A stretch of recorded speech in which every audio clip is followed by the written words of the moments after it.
multi-year low of 5.4% in the July-September quarter of this fiscal due to the poor performance of manufacturing and mining. Shocker. At 5.4%, even the lowest respondent in our poll did not have a number lower than 6.3%. So, it's a good 1%. Momentum in final quarter of last year, with growth slowing from previous two quarters. This as fears mount that soaring costs in wake of Russia's invasion of Ukraine will further sap growth. दोस्तों, आपके घर का budget tight चल रहा है, महंगाई रोज बढ़ रही है और लगता है कि अपनी सैलरी सिर्फ ईएमआई और राशन की ही है, तो आप सिर्फ अकेला फील मत करिए, क्योंकि देश की जीडीपी भी वही फील कर रही है, टाइट एंड स्ट्रेस। नमस्कार दोस्तों, आज का सवाल बड़ा सीधा है। जीडीपी गिर रही है, लेकिन क्यों और इसका मतलब क्या है हम सबके लिए?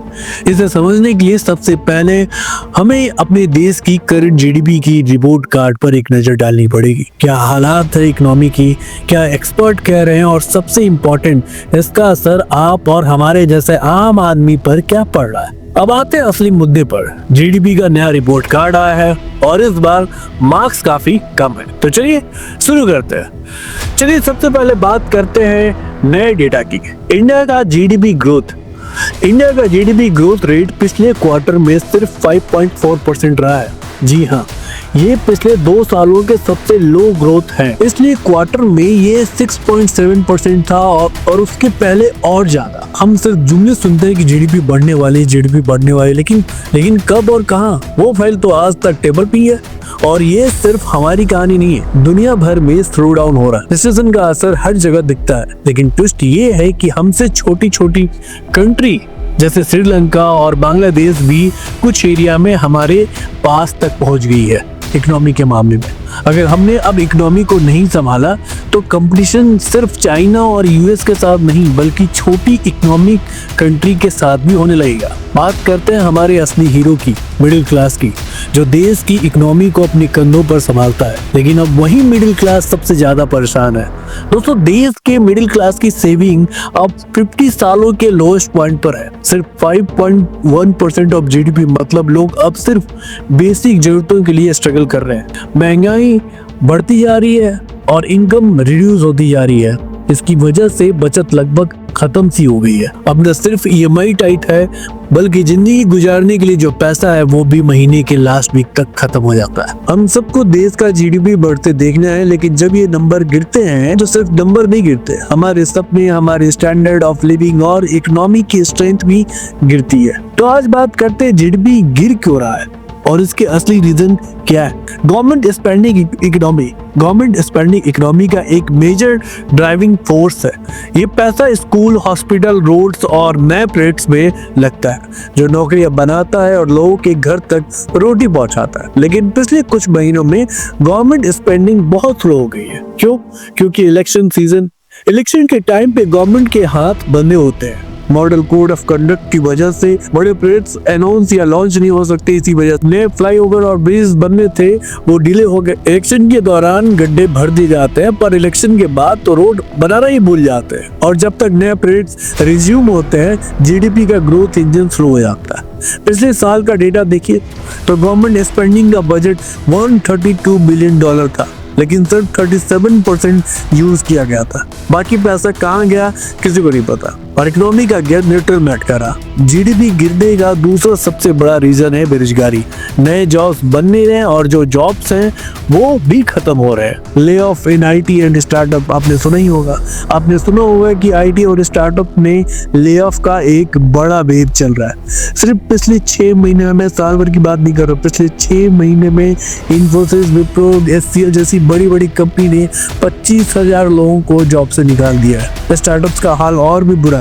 फंडिंग क्रंच की वजह से 30,000 लोगों ने अपनी नौकरियां खो चुकी है। स्टार्टअप में नौकरी लेना मतलब एक सफेद हाथी पालना। पैसे तो जा रहे हैं, लेकिन स्टेबल फ्यूचर मिलता नहीं है। अगर आप एक वर्किंग वुमेन है तो आपके लिए और भी मुश्किलें हैं। PLFS सर्वे के हिसाब से रेगुलर वेज अर्न करने वाली वुमेन की संख्या 22% से गिरकर 16% रह गई है। ये एक रिपोर्ट में आया था। बांग्लादेश में ये नंबर 42% है। मेक इन इंडिया का नारा लगाते हम लोग। एक विजन था जो इंडिया को ग्लोबल मैन्युफैक्चरिंग का हब बनना था, लेकिन क्या हुआ? जो फैक्ट्री चाइना से निकली वो वियतनाम, कंबोडिया और पता नहीं कहाँ चली गई।